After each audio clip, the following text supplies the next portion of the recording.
त्या संपूर्ण प्रकरणाला बाहेर काढणारे आणि हे प्रकरण सातत्याने लावून धरणारे पत्रकार दत्तात्रय खेमनर, जे दैनिक पुढारी खबरदार या वृत्तपत्राचे संपादक आहेत आणि हे प्रकरण बाहेर येईपर्यंत त्यांनी याचा पाठपुरावा केला.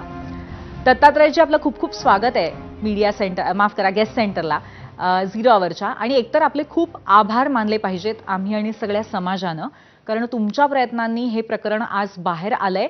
हे प्रकरण बाहेर येणं हाच एक खूप मोठा विजय आहे. आणि सध्या SIT चौकशीचा तुम्हीही भाग आहात.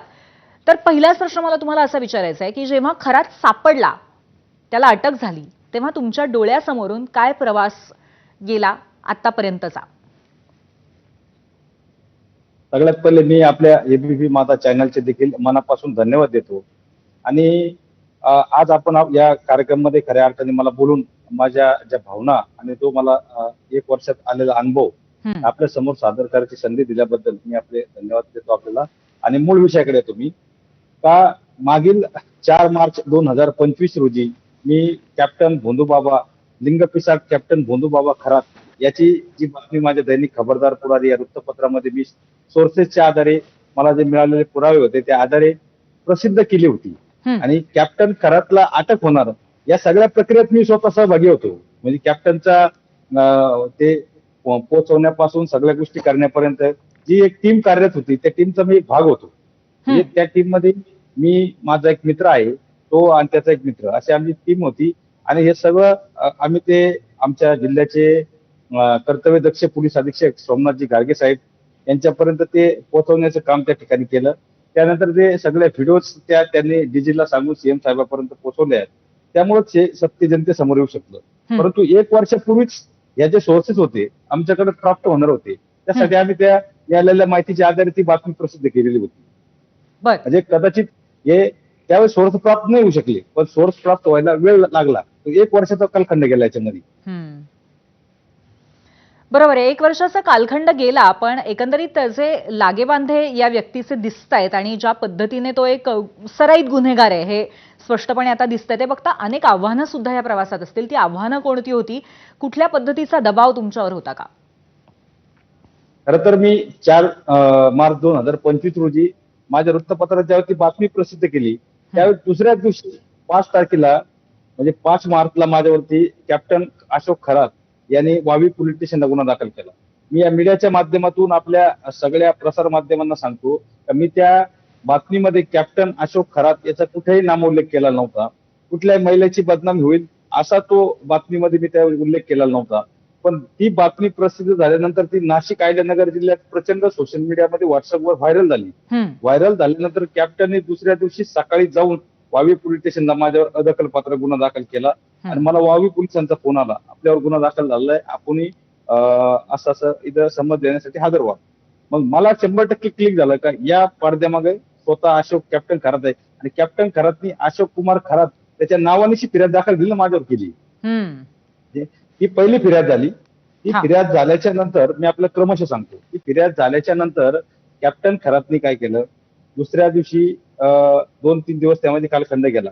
9 मार्चला परत मला महिला आयोगाचे जे अध्यक्ष आहेत त्यांचे PA जाधव म्हणून यांचा कॉल मला आला, आपल्याला ताईंचा निरोप आहे, आपण तात्काळ त्या बातमीचा खुलासा करून टाका, बाबा तसा नाही वगैरे वगैरे, नाही का. मला ठीक आहे, चला आपल्याला सांगतो, आपल्याला कळवतो म्हटलं. काय त्यांच्याशी जास्त बोललो नाही मी. त्यांना फार रिस्पॉन्स न दिल्यामुळं स्वतः मला 9 मार्चला रुपाली चाकणकर यांनी स्वतः मला फोन केलेला आहे. मी ते सगळे पुरावे त्या संदर्भातले खुलासे माध्यमांना आणि मी SITला पण नेऊन दिलं सगळं. कालच माझी परवा SITची चौकशी झाली आणि SITने मला बोलवलं होतं. मी त्यांनी मला चौकशीसाठी बोलवण्यापेक्षा मीच त्यांना प्रसार माध्यमातून सांगितलं होतं का SITच्या सर्व टीमला मी सहकार्य करणार. आपल्या माध्यमातून मी सांगतो, या प्रकरणाचा छडा लावण्यासाठी सर्वात जास्त जर मेहनत कुणी घेतली असेल तर या जिल्ह्याचे जिल्हा पोलीस अधीक्षक सोमनाथ गाडगे साहेब आणि आपल्या राज्याचे कर्तव्यदक्ष मुख्यमंत्री देवेंद्र फडणवीस साहेब यांनी तात्काळ त्याची गोपनीयता ठेवून हे प्रकरण जनतेसमोर आणलं. खरं तर मुख्यमंत्र्यांना आपण धन्यवाद दिले पाहिजे. आणि SITची जी टीम आहे तेजस्विनी सातपुते मॅडम त्या IPS आणि त्या अतिशय, मी स्वतः बघितलं काल त्यांच्याकडे मी जेव्हा पुरावे सादर करण्यासाठी गेलो आणि त्यांनी तो माझा त्या ठिकाणी जबाब घेतला. त्या SITच्या टीमचे देखील या महाराष्ट्राने धन्यवाद दिले पाहिजे का एकदम चांगल्या प्रतीचा तपास SIT टीम करत आहे. बरोबर आहे. या तपासाकडे आपण येणारच आहोत, पण तुम्ही ज्या पद्धतीने म्हणालात की तुम्ही तुमच्या बातमीमध्ये नाव दिलेलं नव्हतं, परंतु खरातने स्वतःच्या नावानेच तक्रार दाखल केली. तर चोर की दाढी में तिनका असं एक आपल्याकडे म्हण आहे की बरोबर चोराच्या दाढीमध्ये ती काडी सापडते, तसातला तो प्रकार आहे असं म्हणायला पाहिजे. या दरम्यान राजकीय आशीर्वाद खरातला लाभलेले आहेत हे तुम्हाला सातत्याने जाणवत होतं का? आणि एक असं सारखं म्हटलं जातंय की या आधी सुद्धा म्हणजे काही वर्ष आधीपासनं स्त्रियांच्या तक्रारी पोलिसांपर्यंत पोहोचत होत्या, पण त्या लिहून घेतल्या गेल्या नाहीत. इतकं खोलवरती हे प्रकरण आहे असा तुमचा अनुभव आहे का? हे प्रकरण हे खोलवर होतं याची मला पूर्वकल्पना होती. कारण का ज्यावेळेस ते प्रकरण आम्ही पूर्ण त्याच्यावरती माझे जे मित्र आहे ते जेव्हा माझ्याकडे आले आणि त्यांनी त्या गोष्टीमध्ये सांगितलं. आता ते व्यावसायिक लोक आहेत त्याच्यामुळे त्यांचे नाव मी प्रसार माध्यमासमोर घेऊ शकत नाही. बरोबर. पण ते लोक जेव्हा माझ्याकडे आले, माझे एकदम जीवाचे मित्र आहे.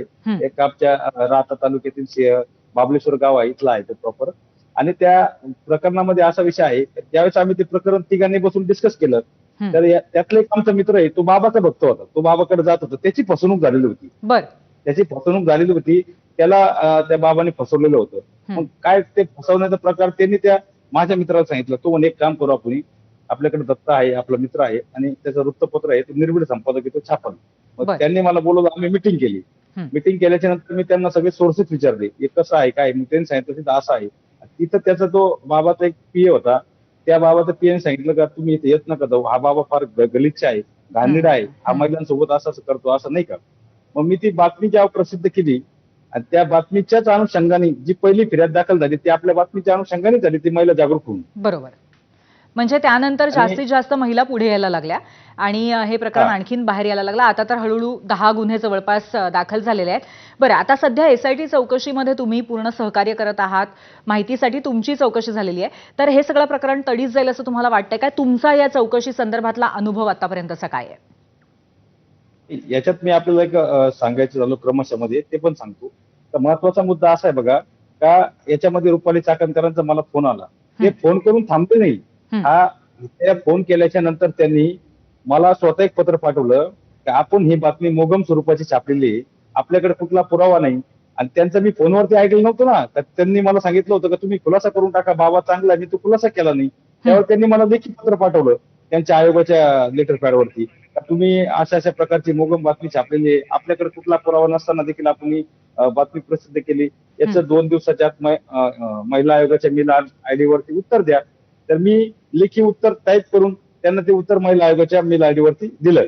त्याच्यात मी काय म्हटलं, ताई सर्वात प्रथम आपले अभिनंदन, आपण एक संविधानिक लोक म्हणजे संविधानिक पदावर बसलेल्या आहात, महिलांचा आम्ही सन्मान करतो. माझ्यापेक्षा मला मिळालेल्या माहितीच्या आधारे सोर्सच्या आधारे मी ती बातमी तयार केली. पण आपल्या आयोगाकडे एक स्वतंत्र पोलीस यंत्रणा आहे. आपण जर डीपमध्ये तपास केला, नाशिक वावी सिन्नर परिसरात भोंदूबाबांचा सुळसुळाट आहे, नक्कीच या गोष्टीचा पर्दाफाश होऊ शकतो. बरोबर आहे. परंतु मला ही कल्पना होती का यामध्ये मला चाकणकरांचा दबाव येणार आहे. कारण ज्यावेळेस मी प्रकरण हातात घेतलेलं होतं त्यावेळेस मला सांगितलं होतं की या देवस्थानावरती स्वतः चाकणकर ट्रस्टी आहे आणि असे त्याचे संबंध आहे, राजकीय कनेक्शन खूप मोठं आहे. पण मग त्यांचा राजीनामा जेव्हा आला महिला आयोगाचा, तेव्हा तुमची प्रतिक्रिया काय होती? महाराष्ट्रातील महिला आयोगाच्या अध्यक्षांचा ज्यावेळेस राजीनामा झाला त्यावेळेस मी सगळ्यात पहिले सांगितलं की यामध्ये पत्रकाराचा विजय झालेला आहे. महाराष्ट्रातील सर्व इलेक्ट्रॉनिक मीडिया, त्याचबरोबर प्रिंट मीडिया, त्याचबरोबर सर्व पत्रकार महाराष्ट्रातले, मी एकटा नाही, म्हणजे महाराष्ट्रातल्या सर्व पत्रकारांनी ज्यावेळेस मी प्रसार माध्यमासमोर बोलत होतो, पत्रकारांनी ज्यावेळेस महाराष्ट्रातल्या सगळ्या म्हणजे मीडियावाल्या, आपले इलेक्ट्रॉनिक मीडिया, प्रिंट मीडिया, सर्व पत्रकार त्याच्यावरती फोकस करून होते.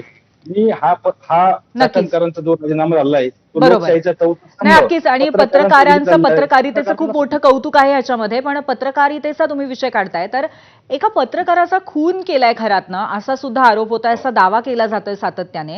हे प्रकरण दाबण्याचा त्याचा प्रयत्न होता. यामध्ये किती तथ्य आहे या खुनाच्या आरोपामध्ये? नाही, खुनाच्या आरोपामध्ये आता हे बघा, मी कालच ते बघितलं, जितेंद्र आव्हाड साहेब त्यांनी ते त्या ठिकाणी मांडलं.